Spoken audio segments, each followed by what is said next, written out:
ورکشاپی که به همین منظور در تالار مقام ولایت غزنی دایر گردیده بود، در آن مسئولین محلی حکومت، مؤسسات داخلی و خارجی اشتراک داشتند. مسئولین وزارت امور مهاجرین کشور در این ورکشاپ بیان داشتند آنها پیشنهاد نشست 4 جانبه را به سازمان UNHCR، ایران، پاکستان و افغانستان در رابطه به حل مشکلات مهاجرین در خارج و داخل کشور کردند. همدا رقم ته مو د یو څلور اړخیزې غونډې پیشنهاد کړی دی چې څلور اړخیزه کې به ایران، پاکستان او افغانستان او یونیسیار وي.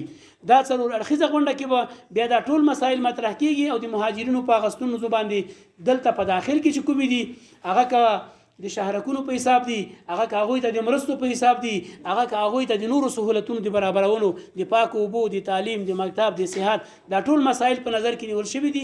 مسئولین محلی ولایت غزنی نیز بیان داشتند اکنون زمان آن است که مهاجرین به کشور برگشته دست به دست هم دادن مصدر خدمت به مردم و کشور خویش باشیم. څومره خلق دي، زه څومره معلومات لرم الحمدلله.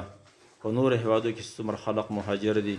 بار بار یم دغه کوشش ده چې موږ خپل وطن ته ولاړ سو او خپل وطن کې خپله سرمایه ګذاري وکړو او خپل وطن جوړ کړو، خپل مځکې آبادې کړو، خپل کارونه مخ وړاندې بوزو. این در حالی است که به گفته مسئولین وزارت امور مهاجرین کشور در حدود 10 میلیون مهاجر در خارج از کشور و در حدود 3 میلیون بیجا شده داخلی وجود دارد.